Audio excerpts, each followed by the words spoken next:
Assalamualaikum warahmatullahi wabarakatuh.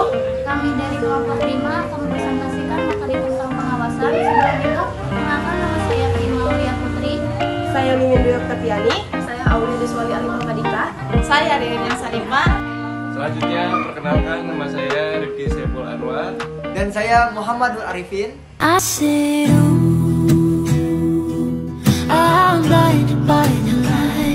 Pengawasan dapat diartikan sebagai proses kegiatan yang dilakukan untuk memadukan, mengukur, dan jika perlu melakukan perbaikan atas pelaksanaan pekerjaan sehingga apa yang telah direncanakan dapat tercapai.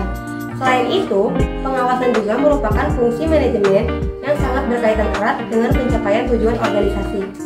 Sehingga pengawasan dalam organisasi apapun menjadi mutlak dilakukan.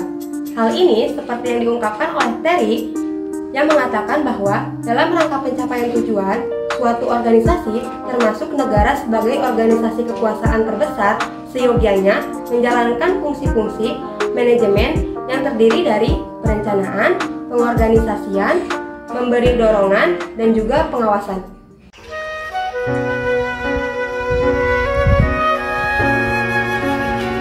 Secara umum, terdapat 3 jenis pengawasan, yaitu 1. Berdasarkan waktu pelaksanaan, pengawasan preventif, contohnya membuat SOP pelatihan karyawan dan audit internal.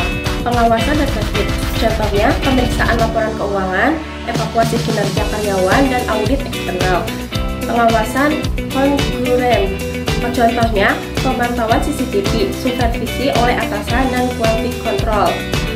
Berdasarkan subjek pelaksana, pengawasan internal dilakukan oleh pihak internal organisasi seperti atasan, auditor internal, dan satgas pengawasan. Pengawasan eksternal dilakukan oleh pihak eksternal organisasi seperti auditor eksternal, lembaga swadaya masyarakat, dan aparat penegakan hukum. Berdasarkan objek pengawasan, pengawasan keuangan, pengawasan kinerja, pengawasan kualitas, pengawasan ketaatan. Selain ketiga jenis di atas, ada beberapa jenis pengawasan lainnya yang lebih spesifik seperti pengawasan umum, pengawasan khusus, pengawasan fungsional. Jenis pengawasan yang diterapkan dalam suatu organisasi tergantung pada berbagai faktor seperti jenis organisasi, ukuran organisasi, kompleksitas kegiatan, dan tingkat resiko yang dihadapi.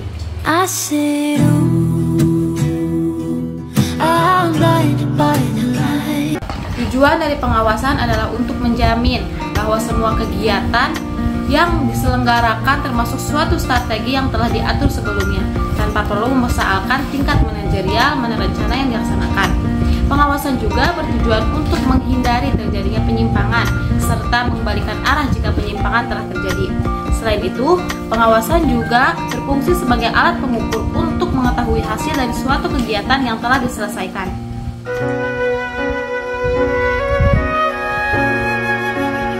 Fungsi pengawasan dalam manajemen adalah proses yang penting untuk memastikan bahwa suatu organisasi berjalan sesuai dengan tujuan yang telah ditetapkan. Pengawasan meliputi pengukuran, penilaian, dan perbaikan atas pelaksanaan kegiatan untuk memastikan bahwa tujuan organisasi tercapai. Fungsi pengawasan dapat dibagi menjadi beberapa jenis seperti pengawasan kuantitas dan kualitas. Dalam manajemen melibatkan pengukuran dan penilaian atas kualitas dan kuantitas produk atau jasa yang dihasilkan oleh organisasi. Yang kedua, pengawasan melekat dan fungsional. Pengawasan melekat dilakukan oleh atasan yang memiliki kekuasaan dapat bertindak bebas dari konflik kepentingan, sedangkan pengawasan fungsional dilakukan oleh aparat yang dibentuk dalam organisasi untuk memastikan bahwa tujuan organisasi tercapai. Ketiga, pengawasan kebenaran formil pada sisi lain dilakukan untuk menghindari terjadinya korupsi, penyelewengan, dan pemborosan anggaran negara yang mengancam pada aparatur atau pegawai negeri.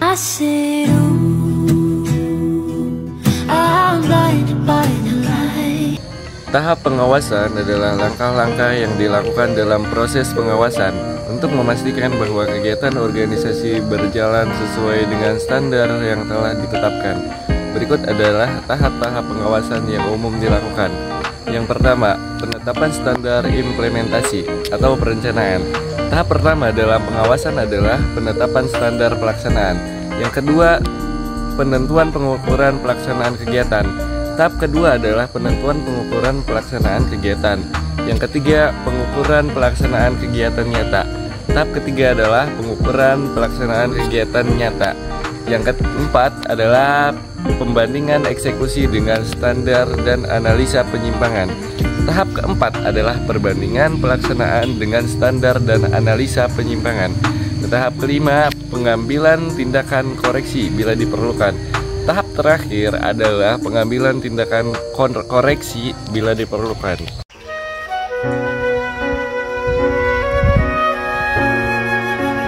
Syarat-syarat pengawasan dikemukakan oleh Simbolon dalam Fit Running Room, yaitu yang pertama, pengawasan harus dihubungkan dengan rencana dan kedudukan seseorang. Semua sistem dan teknik pengawasan harus menggambarkan atau menyesuaikan rencana sebagai pedoman. Maksud daripada pengawasan ialah untuk meyakinkan bahwa apa yang diselesaikan itu sesuai dengan rencana. Kedua, pengawasan harus dihubungkan dengan individu pimpinan dan pribadinya.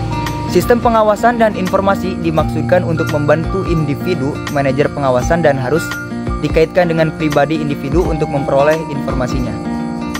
Kemudian yang ketiga, pengawasan harus menunjukkan penyimpangan-penyimpangan pada hal-hal yang penting. Salah satu usaha yang sangat penting untuk mengaitkan pengawasan bagi keperluan efisiensi dan efektivitas ialah untuk meyakinkan bahwa mereka bermaksud untuk menunjukkan penyimpangan. Yang keempat, pengawasan harus objektif, ialah pengawasan yang berdasarkan atas ukuran-ukuran atau standar yang objektif yang telah ditentukan sebelumnya. Kemudian yang kelima, pengawasan harus luas atau fleksibel. Fleksibilitas dalam pengawasan dapat dilakukan dengan berbagai pelaksanaan rencana alternatif sesuai dengan berbagai kemungkinan situasi. Yang keempat, pengawasan harus hemat. Pengawasan harus dinilai dengan biaya. Biaya pengawasan relatif hemat. Bila manfaatnya sesuai dengan pentingnya kegiatan, pengeluaran biaya pengawasan lebih kecil dibandingkan dengan besarnya resiko bila hal ini dilakukan tanpa adanya pengawasan. Yang ketujuh, pengawasan harus membawa tindakan perbaikan, corrective action. Sistem pengawasan akan tidak mempunyai arti apabila tidak membawa tindakan perbaikan.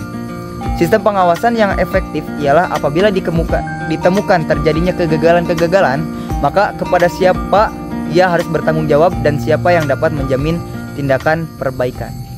Sekian presentasi dari kelompok kami, kurang lebihnya mohon dimaafkan. Billahi taufiq wal hidayah. Wassalamualaikum warahmatullahi wabarakatuh. Asik.